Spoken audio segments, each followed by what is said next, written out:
یہ جو ہمارے ہاں راگ الاپا جاتا ہے کہ تم لوگ ختم نبوت پہ گرم ہو جاتے ہو، غصے میں آ جاتے ہو، نرم بات کرنی چاہیے، اخلاق سے بولنا چاہیے، پیار سے بات کرنی چاہیے۔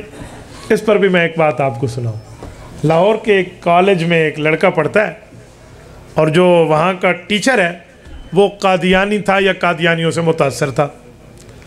وہ روزانہ آ کر مولویوں کے خلاف یہی ترغیبیں اپنی کلاس میں دیتا بھی۔ حضور پاک بڑے بااخلاق تھے ماشاءاللہ، ہمارے مولوی غصہ ہو جاتے ہیں، آنکھیں سرخ ہو جاتی ہیں ان کی، یہ ہو جاتے ہیں، وہ ہو جاتے ہیں، غصے میں آ جاتے ہیں۔ حالانکہ دشمن کو تو معاف کرنا چاہیے، تو یہ معاف کرتے، پیار دیتے، اخلاق دیتے، ہو سکتا ہے وہ ادھر آ جاتے۔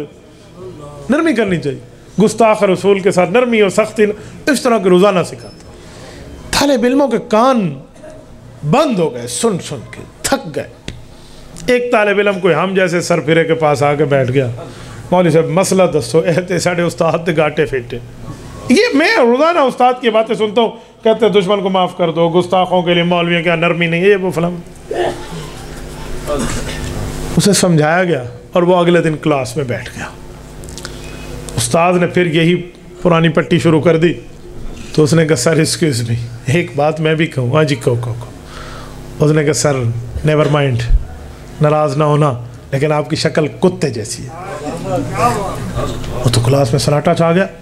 انہوں نے کہا سر آپ لگتے تو خنزیر کی اولاد ہیں، اپنے منہ دیکھا ہے ریچھ کی طرح ہے، دانت دیکھیں ایسے ایسے کر کے، تو لڑکا چڑھ گیا جیسے حق تھا۔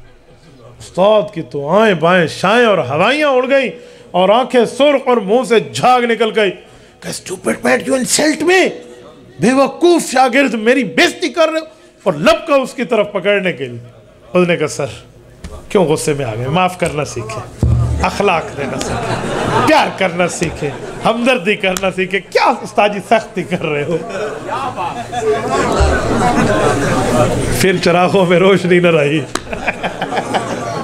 کام پورا ہو گیا۔ تو اس نے کہا سر سنو، حلالی بیٹا اپنی ماں باپ کے خلاف بات برداشت نہیں کرتا تو حلالی امتی پیغمبر کے گستاخ کو کیسے معاف کریں؟ ہم گستاخ رسول کو قانونی سزا دلوائیں گے، کیونکہ قانون میں اس کی سزا سزائے موت۔ اللہ اللہ خیر۔ ہاں ہم قانون ہاتھ میں نہیں لیتے، لیکن قانون جو موجود ہے تو اس کو قانون کے ذریعے اس کا کام پورا کراؤ۔ ایک بندہ گستاخی بھی کرے اور دناتا بھی پھرے اور آپ کہتے جی معاف کر دو، یہ کون سی معافی ہے؟ تو میرے دوستو یہ ہے ختم نبوت کا مسئلہ۔